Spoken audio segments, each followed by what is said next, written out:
Heatmor and Durant are not evolutions of one another, obviously, but they are so closely connected that I kind of do need to review them together. And Heatmor, I kind of adore, actually, if only for the absolutely amazing shape of its head and its 110% done with your expression. There's just something charming about a Pokemon whose ground state of being is to look like it hates every word out of your mouth. With the strange pipes coming asymmetrically out of its belly and running along its back, terminating in that strange combination tail and breathing tube, Heatmor is also just bizarre. Not on first inspection, but once you look closer, there's enough of a techno-biological fusion going on here that it looks a little bit like something H.R. Giger might design if he illustrated for a children's book. The bright red and yellow markings on its body then finishes off that weird industrial vibe by looking like nothing so much as a kind of boiler suit or protective fire suit almost, giving Heatmor less the vibe of an animal and more a sort of industrial worker from some bizarre biotech future. And all of that finds some context in Durant, the single most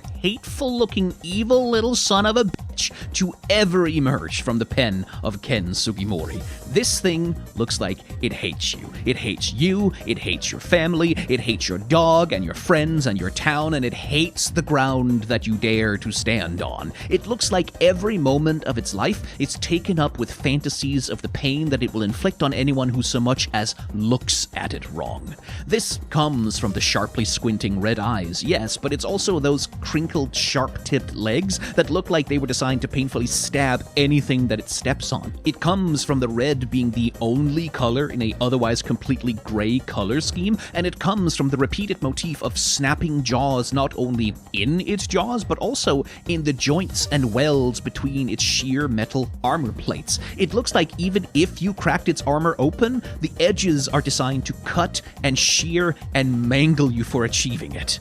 This is the prey that Heatmor has to hunt to survive, so no wonder its expression looks like that all the time. No wonder evolutionary pressure turned it into a freak of nature with a tongue that's constantly on fire, because imagine having to fight entire colonies of Durant every day just to have lunch. Heatmor is a victim of evolution, a bizarre, tragic freak of nature, and Durant is the purest visual distillation of evil in the entire Pokemon franchise. They are both perfect.